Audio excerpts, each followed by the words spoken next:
지금 보고 계시는 화면은 이준석의 부친 이수월과 그 옆에 서 있는 미모의 여인, 중국 공산당의 최고위 간부 진광의 모습이 담긴 사진입니다. 지금으로부터 약 10년 전인 2016년에 중국 공산당 소유의 회사 넥스트아이의 주주총회 때 찍은 사진입니다. 저 넥스트아이란 중국 회사는 원래는 한국의 유망 중소기업이었습니다.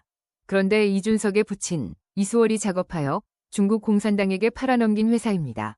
화장품과 IT 분야의 사업을 동시에 하고 있다고는 하나 현재의 주식 가치는 한국 돈으로 주당 200원 언저리를 오가는 부실기업입니다. 회사 간판을 내걸고는 있으나 사실상 중국 공산당의 비밀정보국 에이전트 역할을 하고 있다고 보시면 될 것입니다. 저 기념사진의 카메라 앵글을 보십시오. 이준석의 부친 이수월이 주인공입니다. 그 옆에 진광이란 중국 여인이 다소곳이 서 있습니다. 오늘 영상의 주제는 이준석의 부친 이수월과 진광이란 저 중국 여인에 관한 이야기입니다. 영상을 끝까지 보시기 바랍니다.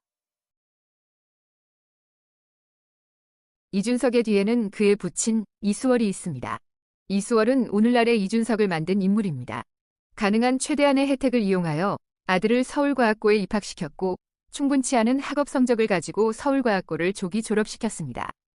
그 후 국민의 세금으로 아들을 하버드 대학에 유학을 보냈습니다.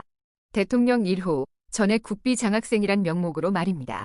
뿐만 아니라 아들의 가짜 하버드 학위증을 가지고 현역병 입대를 면제시키고 정보 처리기사 시험과 자격증도 없이 산업기능요원이란 국가의 병역특례 제도를 악용하여 아들을 지인의 회사에 불법으로 근무케 함으로써 아들의 현역병 군 복무를 면제하였습니다. 그 후 고향의 중마고이며 고등학교와 대학교의 동기동창인 당시 여당의 실세였던 유승민 전 의원을 통하여 어린 아들을 정치권에 들여보냈습니다. 수차례에 걸쳐 아들을 국회의원에 출마시켰고 결국에는 당대표를 만들었습니다. 아들의 사람됨이라든가 정치적 역량에 관계없이 오늘에 이르기까지 줄기차게 아들을 한국의 정치판에 기웃거리게 하고 있습니다. 이준석의 부친 이수월은 도대체 누구길래 그의 아들을 내세워 대한민국의 정치판을 흔들고 있는 것일까요? 이수월은 1958년 출생하였습니다. 대구의 명문 경북고등학교를 유승민 전 의원과 함께 동문 수학하였습니다. 당시에 이수월의 동료 선후배들이 고교야구 황금사자기, 청룡기, 대통령배, 봉황떼기 등 고교야구를 휩쓸던 때였습니다. 경북고를 졸업한 뒤 이수월은 유승민 전 의원과 함께 서울대 경제학과에 입학합니다. 대학 졸업 후 이수월은 당시 김우중 회장의 대우그룹 소속의 종합무역회사인 대우상사에 들어갑니다. 이후 이직하여 지금은 신한투자증권으로 회사명이 바뀐 당시 쌍용투자증권에 입사합니다. 1995년 즈음에 인도네시아 합작법인 설립을 위하여 인도네시아로 가게 됩니다. 1999년 쌍용투자증권은 굿모닝 증권이 되고 이어서 신한그룹과 합병하여 굿모닝 신한증권이 되고 오늘날의 신한투자증권이 됩니다. 이수월은 이 굿모닝 신한증권 시절에 한국 최고의 증권맨 중 한 명이 됩니다. 강남지점장, 국제영업부장 및 감사부에서 일하면서 상장기업의 재무 분석, 법정관리 및 감사 등의 업무를 통달하게 됩니다. 훗날 한국의 기계 및 전자, IT 기업의 하나인 넥스트아이란 상장기업을 중국의 화장품 기업에게 팔아넘기는 역할을 하게 됩니다. 더구나 그의 해외 인맥과 합쳐져서 아들을 정치에 입문시키는 역량과 파워를 갖추게 됩니다.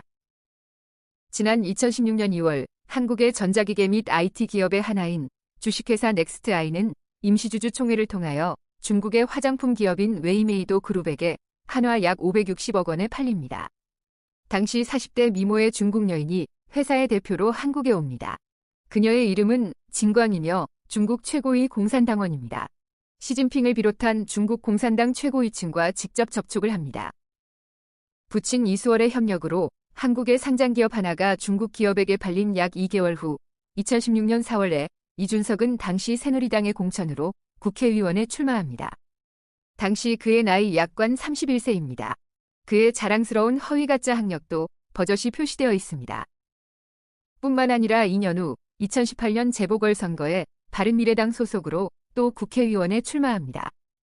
여전히 선거 포스터에는 허위가짜 학력이 표시되어 있습니다. 떨어져도 2년 후 또 나옵니다. 이것이 보통 사람에게는 주어질 수 있는 혜택입니까? 국회의원 공천과 출마가 말입니다. 더욱이 지난 2020년 4.15 총선은 부정선거로 온 나라가 시끄러웠습니다. 그 피해자 중에 한 사람인 이준석이 입에 거품을 물고 부정선거는 없었다고 떠들어댔습니다. 우리 애국 국민들은 이 기막힌 이준석의 행동에 그저 할 말을 잃었습니다. 이제와 돌이켜보면 이준석이 정치에 입문한 목적이 따로 있다는 것을 깨닫게 됩니다. 한편 한국의 상장 기업인 넥스트아이가 중국 기업에게 팔린 후 중국이 이 넥스트아이를 이용하여 어떤 짓을 하는지 그 본색이 드러나는 사건이 그 후 약 2년 후에 발생하였습니다. 그들이 한국의 중소기업들을 교묘하게 약탈하는 것이었습니다. 그 실제 사례를 담은 아주 짧은 영상 하나를 보시기 바랍니다. 미용 전문 프랜차이즈 기업을 운영하는 김주영 씨도 같은 중국인 대표의 기업과 소송을 벌이고 있습니다. 김 씨는 중국인 대표와 36억의 합작 투자 회사를 만들면서 회사 지분의 55%를 넘겼지만 중국 매출 가운데 최소 20억 원가량을 횡령당했다며 가압류 소송을 걸었습니다. 김 씨는 문제를 제기한 이후 대표에서 해임됐지만 최근 무효 소송에서 이겨 대표 자리로 돌아오게 됐다고 말합니다.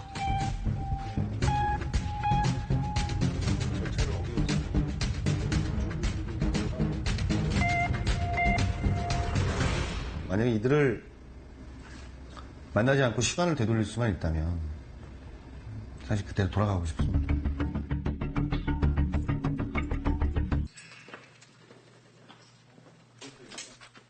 인천 송도에 위치한 이 화장품 회사도 법정 관리에 들어간 상황입니다. 우리 회사 대회의실.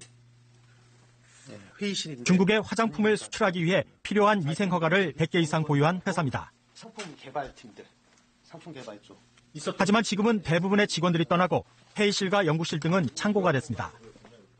근데 지금은 그냥 연구소 관련된 장비도 그냥 다 치우고 현재 이 상태로 그냥 있습니다. 그냥 창고로 쓰고 있고요. 그런데 이 기업이 어려워진 데 대해 법적 분쟁이 빚어지고 있습니다. 김 대표는 중국인 사업가가 대표인 상장 기업으로부터 30억 원의 투자 계약을 체결한 이후 회사가 어렵게 됐다고 말합니다.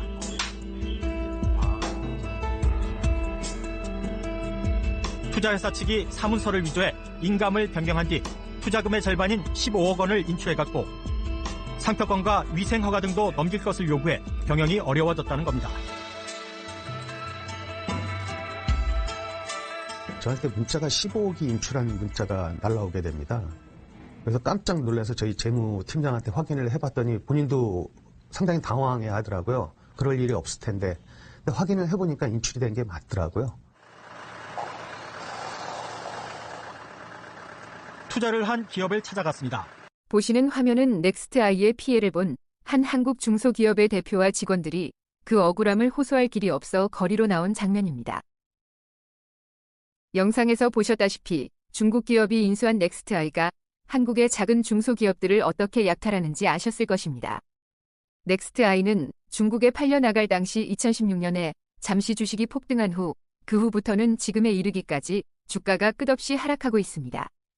회사가 제대로 기업 활동을 하고 있지 않다는 반증입니다.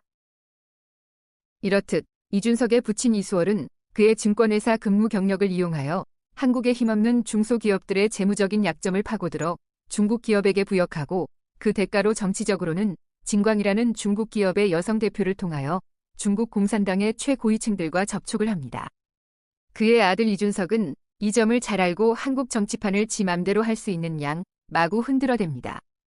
대한민국의 언론과 정치권 그리고 제도권은 이런 이준석에게 무슨 약점이 잡혔는지 이준석에 관한 이런 방구도 없습니다. 내년 총선에 이준석이 어떤 형태로든지 또다시 출마를 한다면 그것은 대한민국의 정치가 국민의 뜻을 따르지 않고 특정 세력에게 부역한다는 뜻일 것입니다. 대한민국의 국정원과 국군 방첩사령부는 때를 놓치지 말아야 할 것입니다.